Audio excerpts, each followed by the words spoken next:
There's been some startling developments in British rhetoric recently, political rhetoric, that being that Keir Starmer has decided that he's a nasty far-right populist of the kind that he would have arrested and put in prison just a few months ago. He's been watching our podcast, I think, because he's coming out with all of our talking points. Certainly his advisors seem to have. And it does not help that the Tories... Hello. Yes, hello Keir Starmer's advisors. Please tell him to release those people from prison, if you're watching right now.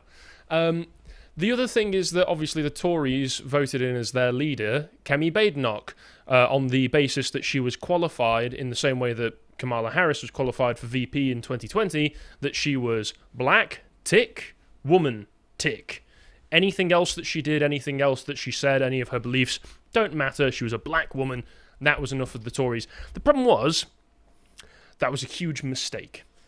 That was a massive mistake, because right at the time that they do that, Keir Starmer decides that he is a far-right populist, that he's going to send them all back, and that he is now just a British nationalist. He would have been very good friends with Griffiths back in the day, Nick Griffith. Griffin, whatever his name is, who cares? And you can see this from some of the rhetoric he's come out with recently. Like just this morning, he made a speech where he said that the Tories deliberately opened Britain's borders to cover up the extent of their economic stagnation, which is absolutely true. Again, I hate Labour. I hate Keir Starmer. I think he's evil, as I've made very clear in some of the segments that I've done recently. Problem is the Tories made it so easy for him to do all of this. There was 14 years of utter ruin and chaos in this country where they promised this, we got that. They promised lower migration, we got higher migration. They promised Brexit, they get Brexit through. Then we get untold numbers of migration that we'd never experienced before in this country, after we'd also already been having record-breaking migration for decades. We switched Europeans for Sub-Saharan Africans, Indians, and Middle Easterners, Pakistanis as well. Throw that in there. Because, of course, importing lots of Indians and Pakistanis simultaneously, populations that are obviously known to get along very well. Elite human capital, you might say. Yes. Yeah, so we didn't make any improvements there. So the Tories presented Keir Starmer with an open goal.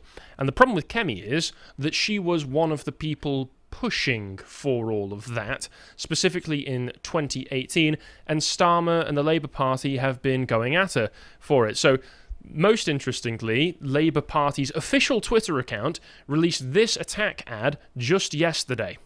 We got this wrong. Mistakes were made. You turn the volume up, Simpson.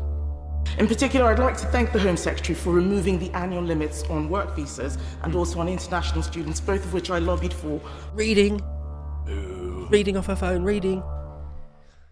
So, yeah, back in 2018, Kemi Badenoch was saying, great job, you've removed these limitations on certain visas, for work visas and for international students, mainly so that she could help get in a load of Nigerians, because, spoiler alert, she is Nigerian, and presented Labour with a massive open goal here, because there's footage of her doing it and praising the people that did it. And she even said that she was a lobbyist for it. And then in the most recent PMQs from yesterday, the most recent PMQs would be from today, but yesterday, Keir Starmer hit her again for it. Marked contrast to behaviour in the last 14 years. And she talks about immigration, record levels of immigration under the previous government, nearly 1 million net, and she was the cheerleader. She was the one urging on the removal of the caps for work visas. She was thanking the previous Home Secretary for the work that was done. She championed it, she advocated it, record numbers of immigration. It sounds like Keir Starmer's going to defect to reform soon, doesn't it? Yeah, Keir Starmer's got his Homeland card coming in the post right now. It is odd to see, though, isn't it? It really is. That shift in the Overton window, that it's simply... I mean, not that long ago, you just would not have seen a statement from the dispatch box like that. The idea that it's a given, that it's an unspoken given that giant migration is negative or bad. Not that long ago, 2 years ago or something, or a year ago, that would not have happened. And now, you know, the unspoken thing there is that that's certainly bad. You don't even have to define it as being bad. It's just like, obviously it's bad. Well, he basically opened Pandora's box last week when he made that speech saying that it was an open borders experiment. where he went, yeah, all of the things that we were arresting people for a few months ago, all the populists have been complaining about, it's true. We admit it. I'm in government now. I've got access to all of the records. I know who did it, and they did it on purpose. So everything that people have been complaining about is completely true. Also, the unspoken bit is that Keir Starmer was also very much in favour of that for a long time, and through his legal career, check my Keir Starmer's Evil History segment for it, he made sure to try and keep actual terrorists who'd gotten into this country in this country. So Keir Starmer is not innocent of all of this. Keir Starmer is just as guilty as everybody else, if not more so, because he wrote the playbook for human rights lawyers on how to keep these people in this country. He also was part of a landmark 2003 case that made sure that asylum seekers could claim benefits and asylum whenever they want. If they got into the country, they didn't have to claim for it immediately as soon as they got in here, as soon as it was reasonable. They can just wait whenever. Well, it's completely disingenuous that now he's worried, now he cares about us having been flooded by strangers. There's definitely the machinations of Tony Blair possibly going on in the background advising this. But it serves two very good purposes, which is one, it completely undercuts the Tories, because they can't make these arguments anymore when they have a literal immigrant in charge of them. Well, the Tories might even try and flank Labour to the left if Keir Starmer is positioning It's what they're best I at. wouldn't to the put right. it past them. It's what they're best at. You're being mean. Now you're the mean party, Keir. And the second thing is it also undercuts reform. Yeah. Yeah. Other than some people, like was highlighted yesterday with Connor's segment, like Rupert Lowe, Keir Starmer's rhetoric essentially has been to the right of both of his main opposition parties since he started doing this. And this is what Blair used to do Yeah. and made him such a good political animal. And of course, sorry, Josh. I was just going to say, although I know Starmer and Blair's relationship is strained to the point of perhaps no contact because they've directly and publicly sent out potshots at each other, I imagine this could be something that's happened organically in Starmer's camp himself. I also wouldn't be shocked if maybe he has gone back to Blair and been like, listen, my poll numbers are at record lows. I might be the most unpopular Prime Minister ever after only a few months. I do need your help. Comes crawling back. Yeah. They all go crawling back to They're Tone. crawling here. I was going to say, but of course, I don't believe any of it. Whatever, course, yeah. no matter how strong the rhetoric is from Starmer, until I actually see the streets and towns of this country have less foreigners that are obviously come straight over, then until I see that, I don't believe any of it. He could stand at the dispatch box or go on Newsnight or whatever and talk an extremely tough game, way stronger. He could say, I promise to deport millions of people. Well, until any of it happens, I don't believe it. I simply don't believe it. Well, they've been trying to highlight some of the improvements since their government came in, like the 20% reduction on net migration since last year, which, hate to give them the credit for it, probably is more to do with the sort of Home Office changes that were made under the Tories earlier this year. They also wanted to highlight, we've sent 10,000 people back. Drop in the ocean. Yeah, it is a drop in the ocean. And one of the ways that they're going to be clearing millions. the asylum backlog is also going to be absolutely fast-tracking it. Yeah. We've covered how the Home Office itself, the asylum decision-makers system, the office-based quota system that it's set up, incentivizes them to just rubber stamp them straight through. Yeah. And the asylum seekers know this, the refugees, the illegals, they know this, so they know how to game the system. Either way, it's made it very, very easy. Even a few weeks ago, people were talking about how Kemi Badenoch is not going to be the leader that the Tories hope that she is, and that was very obvious. Let's see some of the second-order effects, or the direct effects, of her lobbying for less restrictions on student visas, for instance. So this was a BBC report that came out on Tuesday, talking about universities enrolling foreign students with poor English. BBC investigation found. So I'll just go through some of the info here. So it's talking about a woman called Yasmin, that's not her real name, who came from Iran to study for a master's degree at a university in the UK, but she was shocked to find many of her students had limited English and only one or two was British. That's what we want in our prestigious universities. How is it possible to continue this coursework without understanding a British accent or English properly, was a question she asked. Most students, this investigation found, paid other people to do their coursework, and some would pay people to register their attendance at lectures for them. Could you be any more dishonest? My experience And low was than that most of the foreign students who didn't speak English were Chinese, and it was basically an open secret. Some of Now, you went to Bath, right? And you see lots of Chinese students hanging around Bath. Yeah, and I mean, for my course as well, it was one of the best in the world. And so you've got to wonder, hang on a minute, how did they qualify to get into this very competitive course, very difficult to get into, and they don't even speak the language that the course is taught in? And then I realised, oh right, everyone knows, and it's just a money-making operation, and they basically give them a passing grade and send them home. And one of the lecturers just stated explicitly, like, listen, I know how this works. You know, as long as you're here and you're competing for the top grades, that's the important thing. You know, the university's got to pay its way. Something along those lines. As foreign students, their fees are like, what, four times About £30,000 usually. Right. So the uni just see For 1 year. dollar signs in their eyes. Just bring over foreign people because we'll rinse them for money. It says here explicitly, fees for overseas students studying in England have no upper limit. So you can charge as much as they're willing to pay. It says postgraduate fees are not capped, so a master's degree at an elite university could cost 50 grand. It doesn't even need to end there, but that might be where they've just set it for right now. Do you know how much I paid as a domestic student who also, you know, had good grades that bumped it down for me? 4.5 grand. Your postgraduate, you for mean? my postgrad, yeah, for a year. So Yeah, that's not much, actually. The university's making a lot more money from these people. Joe Grady from the UCU, which represents 120,000 lecturers and university staff, says it's an open secret, just like you were saying from one of your lecturers, that students who lack English skills find ways to come to the UK to study. About 7 out of 10 students studying on master's courses in England are now from overseas. 7 in 10. Far higher than on other types of higher education course. And Yasmin, it says, paid £16,000 for her course on international finance at a university in southern England. She later found out that of the 100 students on most of her modules, maybe 80 or 90 of them bought assignments from so-called essay mills based overseas. You even have them recruiting in Britain. I've seen a few of them where it's just like... what was it? It was sort of like it was advertised as an article writing business, and then I did some digging on the business and looked it up.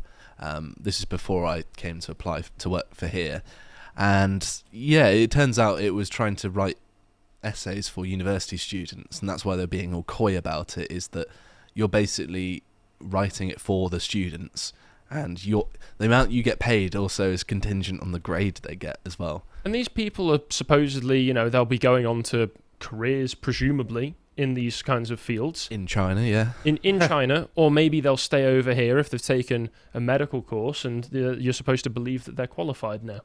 Well, there's the idea of chain migration, that once they've been here a few years, you're just allowed to say, well, I'll bring loads of my family over here as well. I looked at the data for this, and I think it was 65% go back home, and then something like 30% off the top of my head. I think it was something like that. No, I think it might have been 33% or something in that order of magnitude have a short-term visa, and the remaining 75 of that initial 35% actually stay on a long-term basis. So there seems to be a significant number of them. Yeah. There's new information from the Migration Observatory that shows that that's going up. But Carrie... I was just going to quickly go say, on. just that chain of things. So you come over here from a foreign country, and then you don't even necessarily attend. You can pay someone else, or somehow just fiddle it so that someone to do else your does. assignments, and then the actual work itself, doing the essays and things, you pay someone else to, or you could probably just get AI to do it now, right? You could probably go on AI and say, write me a decent article, a decent essay about XYZ. And so, like, what? That's highlighted in this article as well. Apparently, the AI is so good that it can defeat current anti-plagiarism software as well. So you can just get it past all of the safeguards, because there are no safeguards. The only safeguard that would matter is that the lecturers know that they do this.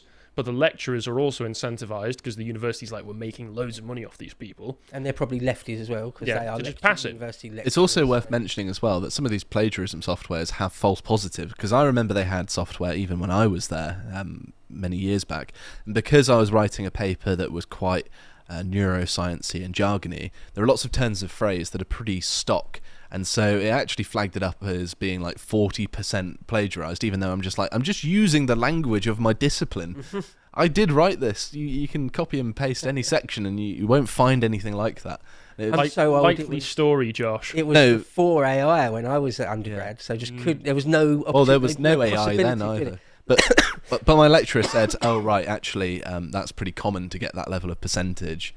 When you start worrying, it's like 70% plus. But then that also begs the question of, couldn't you use an AI and just rewrite and fiddle some bits around? Either way, it's actually illegal to do any of that. It says here, it's a criminal offence to complete work for a student which they pass off as their own. Yasmin, the centre of this article, said that she told her tutor what was happening and he did nothing. So again, the only safeguard that seemingly shouldn't be able to be bypassed because it's, a human being, doesn't care. Okay, shrug your shoulders. A Russell Group University professor who taught at several universities and wanted to remain anonymous for this article said that he told the BBC that 70% of his students at master's degree level over the past 5 years did not have sufficient English to be on the course. They couldn't speak English well enough to be on the course. They're on the course anyway. The professors told us that he had to adapt his teaching technique, I bet, and says students even use translation apps in class. But the universities are making huge amounts of money off it, so who cares? Thank you, Kemi. Thank you very much for that one. Some other information that just came out. Most popular boy's name in England and Wales. Can you guess what it's going to be? Mohammed. Yeah. How many years in a row is that now, I wonder? It might have been that way in certain cities, but across the whole of England and Wales, the ONS shows here that it's actually gone up. So it was probably 2 or 3, but you can see here it's gone up. So it's only just, as of last year, hit the top spot. Are we proud, gentlemen? This is what Alfred fought for. That we fought back the Vikings, created a global empire, beat the Germans, Muhammad. Well, to be fair, they're not particularly creative in the Islamic world with their men's names. They've got basically Muhammad, Abdul, and a few others, and that's about it. Aren't all Muslim men supposed to be called Muhammad? Whether it's it could be your middle name, but one of your names should be Muhammad, I think. For all boys. Either way, it is still an alarming... Yeah, because it shouldn't be in the top 100, let alone number 1. Yeah. It just shows that there is a mass of Islamic foreign men in this country who should not be here. Deportation's a lot easier when you just go M. Well, there we go. Yeah. Got a good list. M-U, there they all are. Got them. And then there's also the figures that have come out from the ONS again. Well, actually, it was Rupert Lowe who found some of this. Callum posted, of course, his graphs, because Callum loves his graphs. 2022 to 23, 1,218,000 new foreigners allowed in. Almost 500,000 immediately sign on to universal credit. 41% of them. Thank you, Kemi. Thank you very much. And then again, one of the problems with all of these figures that we have is that even the figures that are released to the public are questionable and constantly being revised. So recently, as part of that 10,000 people who were deported, so-called deported, which was all part of the headlines because, of course, Labour wants to take a hard stance against migration. You use the deport word, everybody knows, okay, we're hard line against this, right? Weren't really deported. So apparently 600 UK Brazilians had been deported earlier on in this week back to Brazil. Brazil themselves actually say no, it was part of a voluntary scheme. They deported themselves? Yeah, so they chose to deport it. So maybe Labour is not actually going as hardline as they would like you to think. It's also not Big the Brazilians that are causing lots of problems either. Yes, that's true. But still, they should go back. And then you get the information that came out recently, the Migration Observatory pointing out that the data is constantly being revised upwards. So in 2023, we saw that it had been revised from about 700 and something thousand to 906,000, which meant that Labour could brag that they'd reduced it by 20% when they released their figures for this year of 728,000. But also, the year it now believes that net migration in calendar year 2022, which was originally published as being 606,000, still far too much, was in fact 872,000. That is a massive order of magnitude off. Yeah. So can we trust the figures that have been released this year? 728,000 net, still far too much even if they want to brag about it being a reduction. Can we trust that 5 years from now, 2 years from now, next year, they're not going to say, actually, it was over 1 million. Actually, it was this however much. And it's ridiculous. They are hiding all of this from you. They say it results from the ONS receiving more complete travel data and adding tens of thousands of Ukrainians who had been missed in the data due to an error. You can just error can miss the data and mean that all of a sudden, oh, sorry, we just found a little over 200,000 extra people in the country. Doesn't fill you full of confidence, does it? Bottom line is, regardless of the number they give you, is my town or city centre flooded with foreign people that don't speak English and apparently aren't doing any work and are a menace? Well, yeah, it is. They are. Yeah, and just to finish off as well, they point out here as well, emigration also did rise, driven by more international students leaving the UK. However, international students have also at the same time become more likely to remain in the UK after their studies, referring back to what you were talking about, and are still departing at lower rates than in the past. In the year ending June 2024, the UK granted 198,000 graduate visas to former international students. An increased share of students have also been switching into long-term work visas that offer a path to permanent status. That's why I don't particularly buy the argument that if we just stop the bleeding, just stop all new people coming in, that it'll be fine because in a few years most of them will leave. I don't think so. No. If you didn't have to, why would you go back to Bangladesh or Pakistan if you didn't have to? Well, yeah, it's obviously still better here. Yeah, of course. There. It's easy for you to just sign up for benefits and then even if do who knows what on the black market. Even if we cut off their benefits, it's still better here. Still way, way better. So there's only one solution, is that we're going to have to nationalise Deliveroo. Change the hiring status. Either way, there you go. So thanks for all that, Tories. Thanks for all that, Labour. Thanks for all that, Kemi. Starmer, I don't trust you as far as I can throw you.